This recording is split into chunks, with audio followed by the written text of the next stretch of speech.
Sebelumnya, Assalamualaikum warahmatullahi wabarakatuh. Izinkan saya perkenalkan diri terlebih dahulu.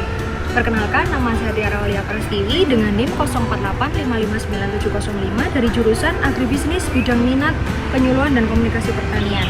Jadi, tujuan saya di sini adalah untuk mengetahui jenis hama dan penyakit pada tanaman kelapa sawit dan cara pemberantasannya. Saat ini, saya sedang bersama Bapak Samsul Hadi selaku narasumber saya. Ada beberapa pertanyaan yang saya akan tanyakan kepada Bapak. Pertanyaan yang pertama yaitu, sebutkan jenis hama apa saja yang menyerang tanaman kelapa sawit ini, Pak. Oke, hama yang sering menyerang kelapa sawit itu kalau dari teori banyak ya, hama seperti itu. Tapi kalau di sini kebun, hamanya yang sering terlihat itu adalah ulat api. Tapi tidak sampai serangannya di atas batas ekonomi tidak ya. Terus sama kumbang atau riptes ya, itu jenis hama. Jadi itu kedua jenis hama yang biasanya terlihat ya, tapi untuk terserangnya masih di bawah batas bank ekonomi seperti itu. Pertanyaan selanjutnya yaitu, penyakit apa saja yang menyerang tanaman kelapa sawit ini? Kalau penyakit tanaman kelapa sawit itu ada penyakit busuk buah ya, ada busuk batang itu. Tapi sangat sedikit sekali di sini itu diserang seperti itu. Tapi ada beberapa. Ya, biasanya di awal masa-masa TM itu biasanya itu yang banyak sekali terserang busuk batang.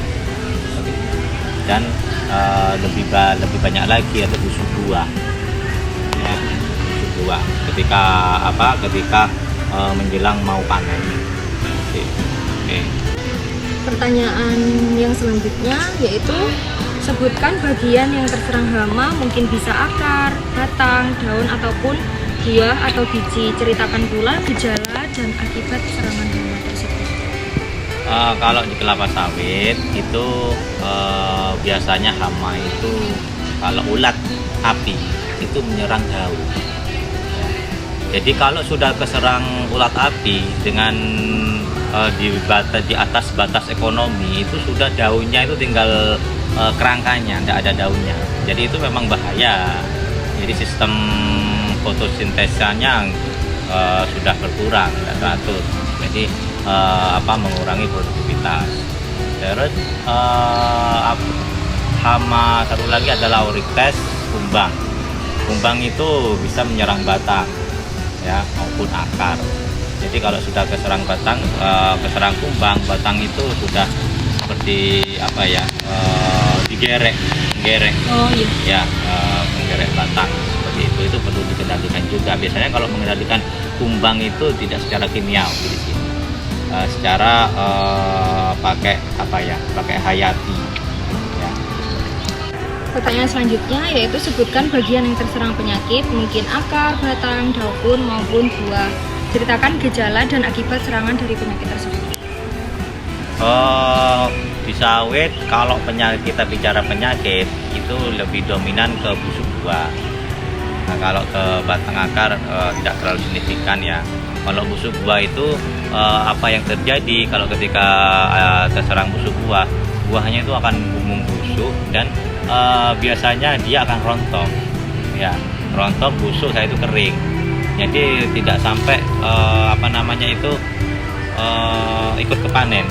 Ya, itu seperti itu. Dan biasanya akan nempel-nempel di pelepah. Ya, itulah nanti yang menjadi inang faktor yang menjaga penyakit itu. Ya, tuh. Untuk yang selanjutnya yaitu, bagaimana cara penanggulangan hama, mungkin dengan cara pengendalian non kimia ataupun terpadu. Bila menggunakan pestisida, sebutkan jenis, dosis, waktu dan cara pemberian. Kalau pengendalian hama penyakit itu biasanya kita jarang sekali di sini pakai yang namanya kimiawi. Kita pakai yang namanya hayati. Kita hayatinya pakai apa? Pakai trichoderma. Nah, kita itu pakai trichoderma. Biasanya ditaburkan hanya di bagian tajuk aja di bawah perakaran. Nah, itu seperti itu. Jadi kan kalau hama kumbang itu biasanya pakai hayati.